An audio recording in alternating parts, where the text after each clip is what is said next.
മഹാരാഷ്ട്രയിലെ അവസാനഘട്ട തെരഞ്ഞെടുപ്പിൽ അജിത് പവാർ ബി.ജെ.പി. പക്ഷത്തിന് തന്നെ പണി കൊടുത്തിരിക്കുന്നു. അതായത് ബി.ജെ.പി. ഏറ്റവും കൂടുതൽ ഭയക്കുന്ന സംസ്ഥാനമായി മഹാരാഷ്ട്ര മാറിയതോടെ അവസാനഘട്ടത്തിലെ 13 സീറ്റുകളിലേക്കുള്ള തെരഞ്ഞെടുപ്പിൽ കയ്യും മെയ്യും മറന്നാണ് ഇരു മുന്നണികളും പ്രചരണം നയിച്ചത്. രാജ്യത്തിൻ്റെ വ്യാവസായിക തലസ്ഥാനമായ മുംബൈ നഗരം ഉൾപ്പെടുന്ന 13 മണ്ഡലങ്ങളിലാണ് അവസാനഘട്ടത്തിൽ തെരഞ്ഞെടുപ്പ്.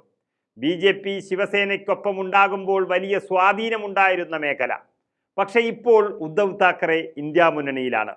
രാജ്യം ഭരിക്കുന്ന ബി.ജെ.പിക്കാണെങ്കിൽ മുംബൈ നഗരത്തിൽ ജയിച്ചേ മതിയാകും. ഇങ്ങനെ പറയുമ്പോൾ തന്നെ മഹാരാഷ്ട്രയിൽ മുഴുവനായുള്ളൊരു പ്രതികൂല കാറ്റ് അവരെ ആശങ്കയിലാക്കുന്നുണ്ട് മറ്റൊരു ഭാഗത്ത്. അതിനിടയിലാണ് അവസാനഘട്ടത്തിൽ അജിത് പവാർ മുങ്ങിയത്.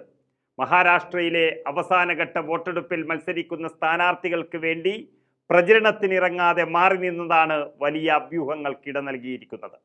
അജിത് പവാർ മാറി നിൽക്കുക മാത്രമല്ല, ആശയവിനിമയവും റദ്ദാക്കിയിരിക്കുന്നു. പിണങ്ങിയാൽ മൊബൈൽ സ്വിച്ച് ഓഫ് ചെയ്ത് ആർക്കും പിടികൊടുക്കാതെ മാറി നിൽക്കുന്നത് അജിത് പവാറിൻ്റെ ഒരു ശൈലിയാണ്. അതാണ് കണ്ടത്. അതിനർത്ഥം ബി.ജെ.പിയുമായി അദ്ദേഹം തെറ്റിപ്പിരിഞ്ഞു എന്നാണ്. അതിനാൽ NDA സഖ്യത്തിൽ അദ്ദേഹം തൃപ്തനല്ല എന്ന് വ്യാഖ്യാനിക്കപ്പെട്ടു അവസാനഘട്ടത്തിൽ. ലോക്സഭാ സീറ്റ് വിഭജനത്തിൽ അജിത് പക്ഷ NCP തൃപ്തരല്ല എന്നാണ് പറയപ്പെടുന്നത്.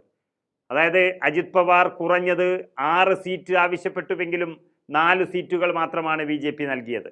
അതേസമയം മറ്റൊരു സഖ്യകക്ഷിയായ ഏക്നാഥ് ഷിൻഡെ പക്ഷ ശിവസേനയ്ക്ക് 15 സീറ്റുകളാണ് ബി.ജെ.പി. നൽകിയിരിക്കുന്നത്.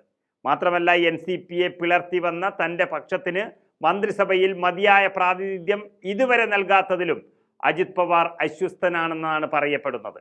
അജിത് പക്ഷത്തെ 8 പേരാണ് നിലവിൽ മന്ത്രിസഭയിലുള്ളത്.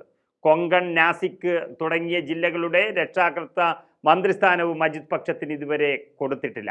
ഇതെല്ലാമാണ് അജിത്തിൻ്റെ മൗനവുമായി കൂട്ടിവായിക്കുന്നതും അദ്ദേഹത്തിൻ്റെത് 8ൻ്റെ പണിയാണ് NDA സഖ്യത്തിന് കിട്ടിയിരിക്കുന്നതെന്നും വ്യക്തമാക്കുന്നു.